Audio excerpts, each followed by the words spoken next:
Thank you, Rabbi.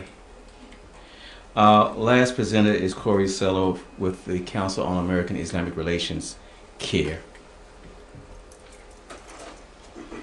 Good morning. I'm Corey Saylor. I am a spokesperson for the Council on American Islamic Relations, or CARE.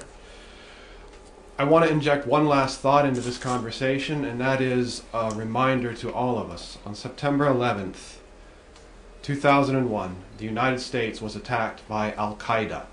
They murdered thousands of Americans, included among them a number of American Muslims. I want to name two of them for you very quickly. Tariq Amanullah. He's the founder of Muslim Family Day. It was his vision that Muslims and their families be able to go to theme parks and enjoy a day at a theme park. That idea is now under attack by people using the September 11th attacks as their excuse to attack his vision. This is a man who died in that tragedy.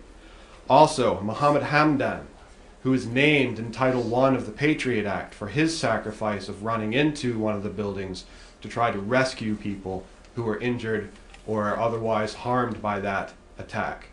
We have to remember that, as President Obama pointed out, and if you don't believe our president, you can check it with the National Counterterrorism Center, more Muslims have been killed by Al-Qaeda than people of any other faith. This is a conflict between an extremist evil ideology and the ideal of the United States. And let's remember that ideal. We are not a nation built for a particular ethnicity, a nation built for a particular religion, or any certain type of people. We are founded on ideals. Now, sometimes we make missteps. There were people who argued that we should keep slaves in this country, and people of goodwill moved us past that. There were people who argued that women should not be allowed to vote in this country. People of goodwill moved us past that. There were people who argued that all of the Japanese Americans in this country should be removed. People of goodwill argued us past that. We recognize that it is now the Muslim community is under attack, and we recognize that all Americans of goodwill will stand up and move us past this, so that our faith, like the members of the Jewish faith, Buddhist faith, Christian faith, will all be able to contribute to the fabric of our nation in positive ways. Thank you very much. Before we take some questions, just a few other notes that I want to point out. Building upon what Corey said, I think it's important to recognize that Dr. Issam Umesh was the chief surgeon on duty. The outstanding surgeon and the head of surgery here in Northern Virginia was the surgeon on duty for the Pentagon when it was attacked.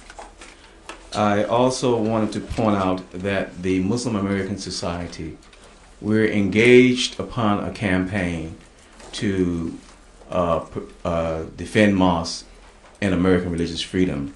And that campaign includes, during the month of Ramadan, more educational information to actually combat ignorance. And I don't mean that in a pejorative way, but the lack of knowledge about a house of worship that Muslims have established here in the United States of America. So we will continue this campaign, but that campaign will also include giving the type of legal assistance and giving the type of support within the law and guaranteed by the First Amendment, and that any Muslim who's trying to build a house of worship, and that within the zoning and the legal aspects, if they're in compliance, the whole thing of trying to make sure that not only if it's a mosque, if there's a synagogue that's been vandalized, or if it's a church, because we did go through a rash of church burnings, African American churches, and we were there for that. So we are committed.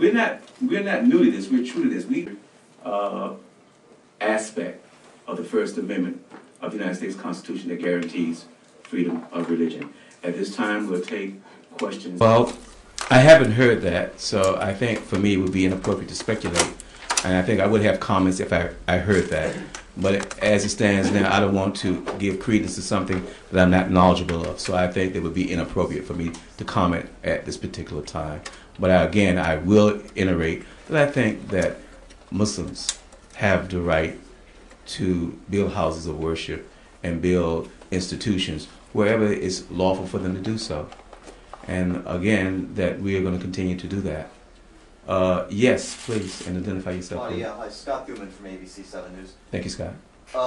Constitutional argument aside, just theoretical here, what is the argument against, perhaps because of the sensitivity of the issue, not looking at other locations? I know that Governor Patterson had at one point said we would afford an opportunity to put this somewhere else on state-owned property to frame the costs. What about that argument? People saying, we understand you have the right, but perhaps, just out of sensitivity, why don't we look at another location? Okay, Ibrahim, you want to respond to that, but I just quickly come to respond, but I just want to say that I think that the issue here is that to take and follow that logical, well, I won't say logical, but follow that kind of thinking, then takes me, my children, my co-faith coherence out of the picture of America. Again, you know, we have just as much at stake, at value, and just as traumatized by 9/11 as any other American. So to say that we will just go away because of the sensitivity means that you're talking like we're not in the room, that we're not part and parcel of America, that we're something, set aside. And Ibrahim, you want to comment? Okay. Sensitivity is a very real issue. But so is the manipulation of sensitivity for political purposes. When you look at the ideological spectrum of the United States, the people who are condemning the construction of the Islamic Center and the mosque are generally not identified